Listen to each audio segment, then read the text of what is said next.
Assalamualaikum warahmatullahi wabarakatuh. Alhamdulillah hamdan wa syukran lillah. Asyhadu an la ilaha illallah wassalatu wassalamu ala rasulillah la nabiyya wa la rasula ba'dah.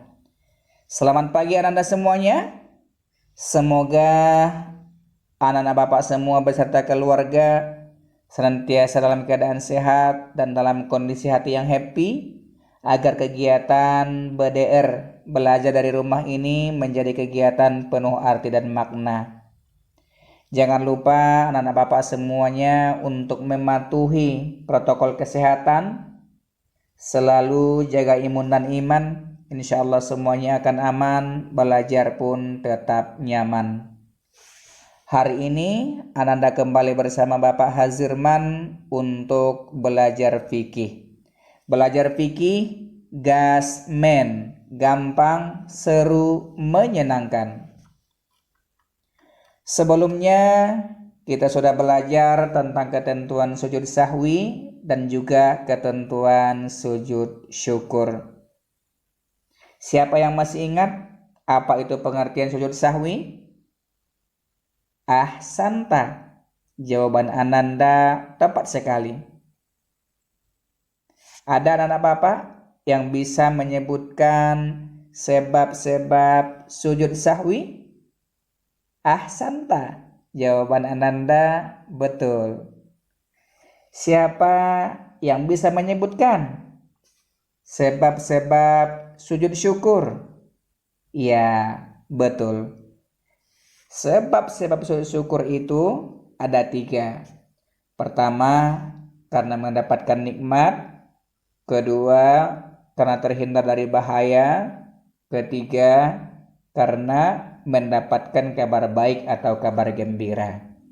Baik Anda semuanya, sebelum masuk pada materi hari ini, mari kita awali pembelajaran hari ini dengan berdoa sama-sama.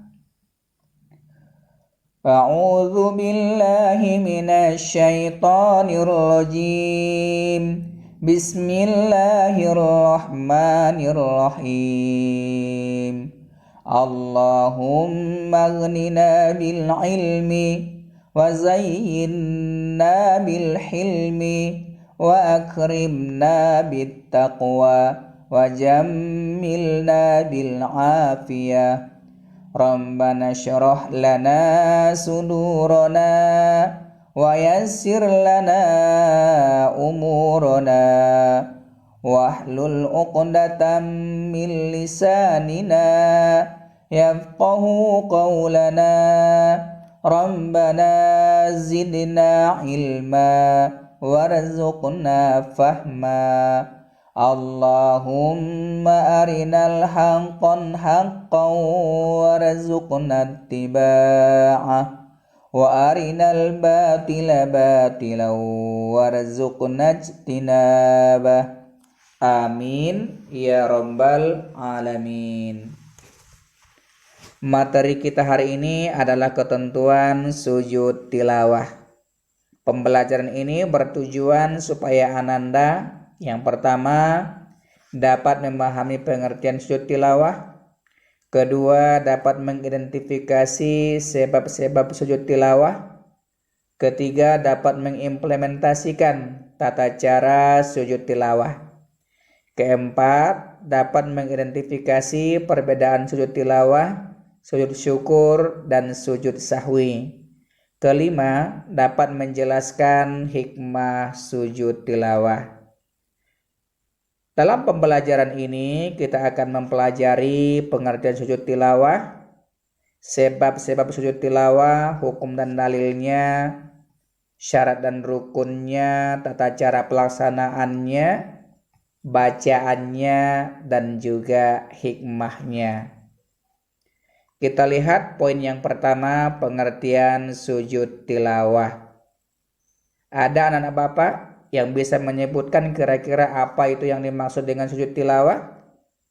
Masih ingat apa yang dimaksud dengan sujud? Sujud adalah menundukkan kepala sampai ke lantai sebagai wujud kepatuhan dan ketundukan kepada Allah. Tilawah, tahu artinya? Anda pernah dengar tilawatil Quran? Tilawah artinya adalah bacaan.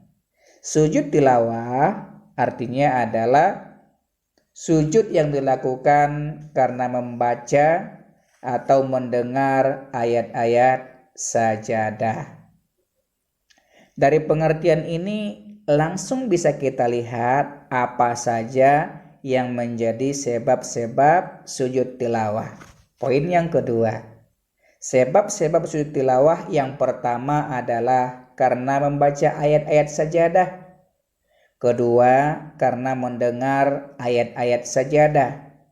Ketiga, karena menjadi makmum yang imamnya melakukan sujud tilawah. Bila imam melakukan sujud tilawah, makmum wajib ikut imam melakukan sujud tilawah. Hukum dan dalilnya. Hukum melakukan sujud tilawah itu adalah sunnah. Sunnah itu apa? Ma yuthabu ala fi'lihi wa la yu'aqabu ala tarkihi. Diberikan pahala bagi orang yang melakukannya dan tidak diberikan dosa bagi yang meninggalkannya. Apa dalilnya melakukan sujud tilawah? Ada hadis yang diriwayatkan oleh Abu Daud. An Ibni Umar anna Nabiya sallallahu alaihi wasallam kana yaqra'u alaina al-Qur'an fa idza marra bis sajadah kabbar wa sajadana ma'ah. Artinya, dari Ibnu Umar, sesungguhnya Nabi Muhammad SAW membaca Al-Quran di depan kami. Ketika beliau membaca ayat sajadah, beliau takbir lalu sujud, maka kami pun ikut sujud bersama beliau. Hadis riwayat Abu Daud. Ananda, anak-anak Bapak yang Bapak sayangi, kita lihat poin selanjutnya, poin yang keempat, syarat sujud tilawah. Untuk melakukan sujud tilawah itu ada beberapa syarat yang harus kita penuhi. Yang pertama, suci dari hadas dan najis. Kedua, menghadap kiblat. Ketiga, menutup aurat. Keempat, mendengar atau membaca ayat-ayat sajadah. Jadi keempat syarat ini harus kita penuhi kalau kita mau melakukan sujud tilawah. Harus suci dari hadas dan najis. Melakukan sujud itu harus menghadap kiblat, nggak boleh menghadap yang lain. Yang ketiga, harus dalam keadaan aurat tertutup, nggak boleh terbuka. Kemudian yang keempat, harus setelah mendengar atau karena membaca ayat sajadah. Kemudian kita lihat poin yang kelima, rukun sujud tilawah. Rukun itu adalah sesuatu yang harus dilakukan. Kalau tidak dilakukan, maka amalan itu, ibadah itu dianggap tidak sah. Yang pertama, rukun sujud tilawah itu adalah niat.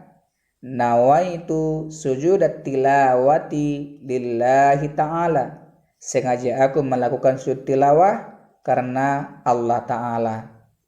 Kalau misalkan tidak bisa bahasa Arabnya, nggak apa-apa, tidak ada persoalan. Yang penting di dalam hati kita terlintas keinginan untuk melakukan sujud tilawah. Setelah niat, berikutnya adalah takbiratul ihram. Sebelum sujud diawali dengan Allahu Akbar, lalu sujud. Di dalam sujud tentu nanti ada doanya, akan kita lihat berikutnya. Setelah sujud, bangkit dari sujud, duduk, kemudian salam dan tertib. Tertib itu apa? Urutannya itu harus sesuai, tidak boleh dibolak-balik pelaksanaannya. Urutannya harus tertib. Yang pertama harus didahulukan, yang kemudian harus dikemudiankan. Tak boleh balik. Itu yang dimaksud dengan tertib. Poin keenam, tata cara pelaksanaan.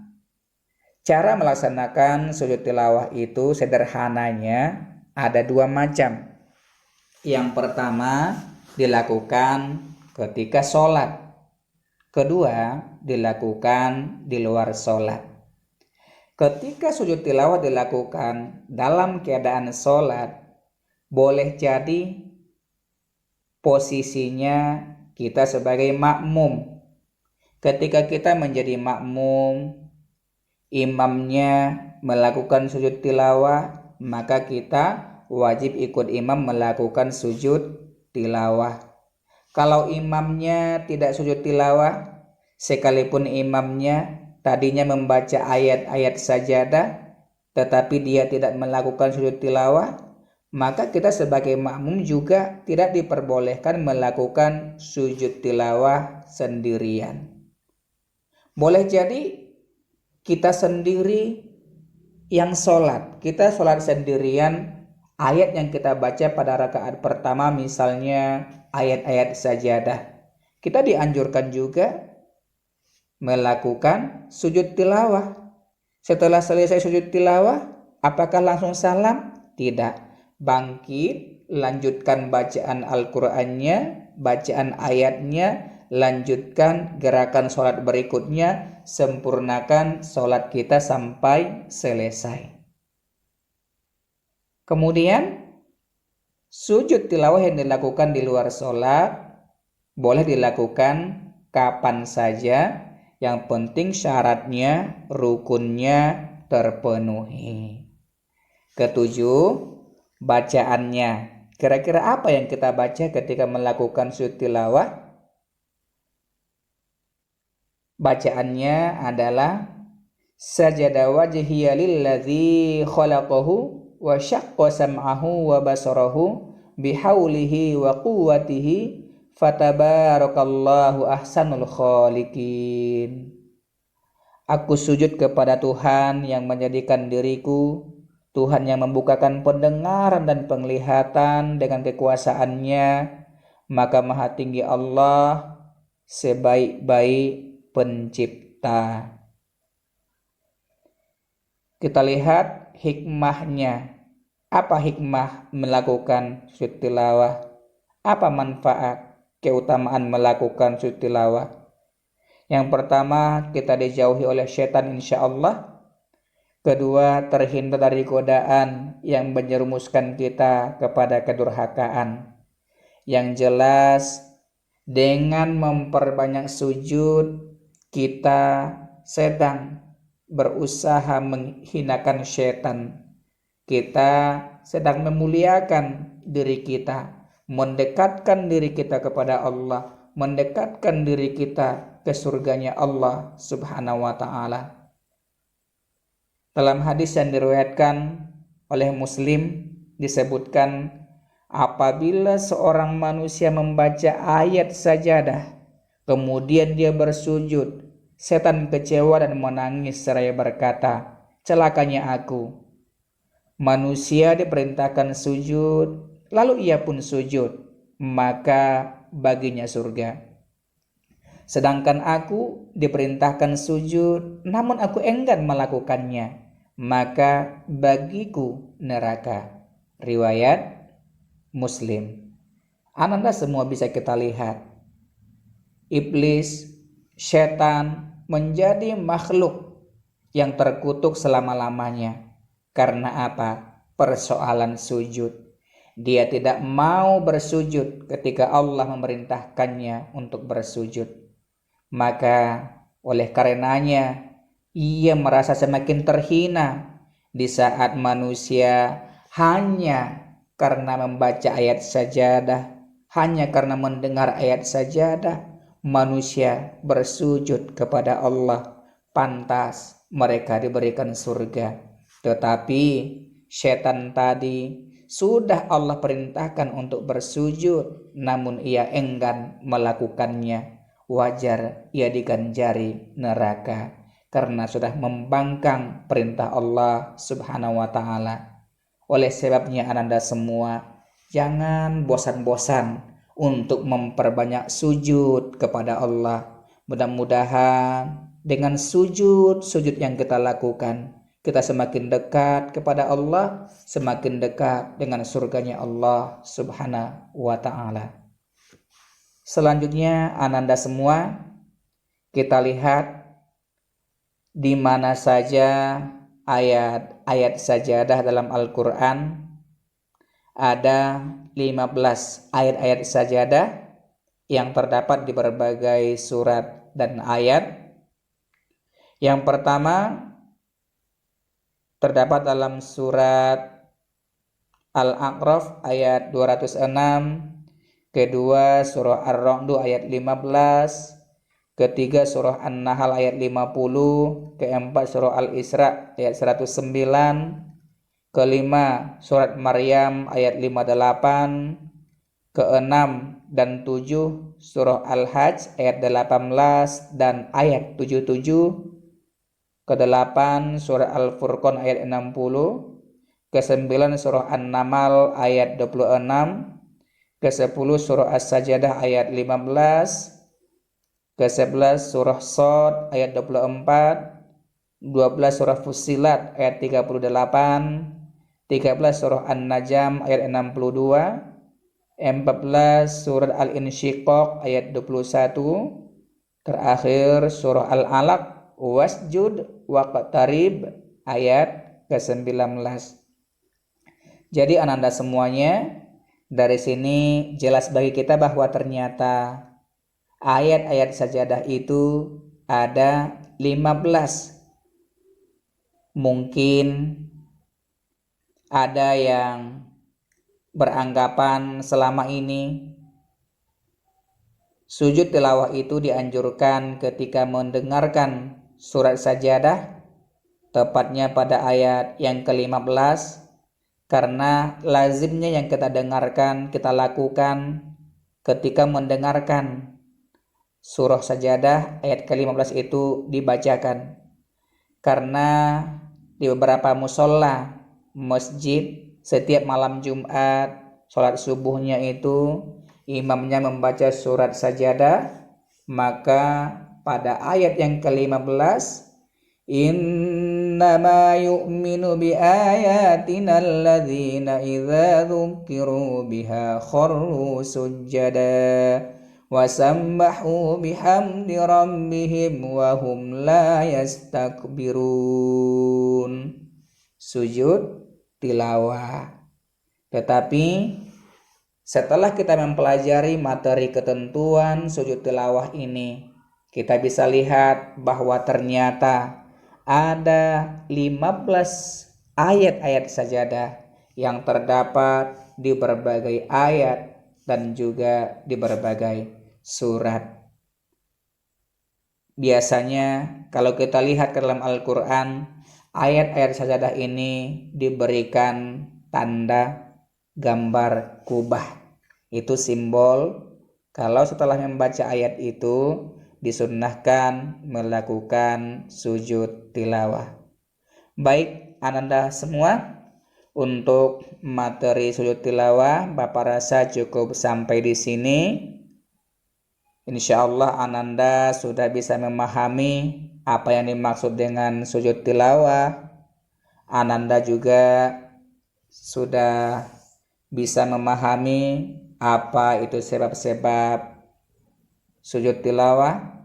Kita sudah mempelajari, sudah menjelaskan bagaimana tata cara melaksanakannya, syarat rukunnya, hukum dan dalilnya, kemudian juga apa bacaannya dan juga hikmahnya. Untuk evaluasi pembelajaran hari ini, Bapak akan berikan satu pertanyaan. Jelaskan perbedaan dan persamaan antara sujud sahwi, sujud syukur, dan sujud tilawah. Cari perbedaan dan persamaan sebanyak-banyaknya. Pertanyaan ini ananda buat, ananda jawab di buku catatan, pertanyaan ini tidak untuk dinilai sekarang, maka tidak perlu Ananda kirimkan ke Bapak, tapi Ananda harus mengerjakan soal ini karena sewaktu-waktu nanti Bapak akan meminta catatan ini untuk dikumpulkan dan dinilai. Tapi yang jelas pengumpulan dan penilaiannya tidak untuk sekarang. Maka tidak perlu Ananda kirimkan ke Bapak sekarang ini. Yang kedua, penugasan yang akan dinilai untuk kegiatan hari ini adalah hafalkan, catatannya hafalkan bacaan sujud tilawah, rekam dengan fitur voice note dan kirimkan ke WA grup fikih masing-masing. Boleh juga rekamannya diupload di classroomnya masing-masing. Jadi ingat sekali lagi Ananda, tugas yang dinilai dari pembelajaran ini adalah Ananda diminta untuk menghafalkan bacaan sujud tilawah dan hafalannya direkam dengan fitur voice note, dikirimkan rekamannya dikirimkan ke WA masing-masing kelas grup fikih atau juga ke kelas roomnya masing-masing. Demikian untuk pertemuan kita hari ini. Sampai ketemu kembali pada pembelajaran selanjutnya. Kita akhiri pertemuan kita hari ini dengan membacakan doa penutup majelis. Subhanakallahumma wa bihamdika asyhadu an la ilaha illa anta astaghfiruka wa atubu ilaik. Assalamualaikum warahmatullahi wabarakatuh.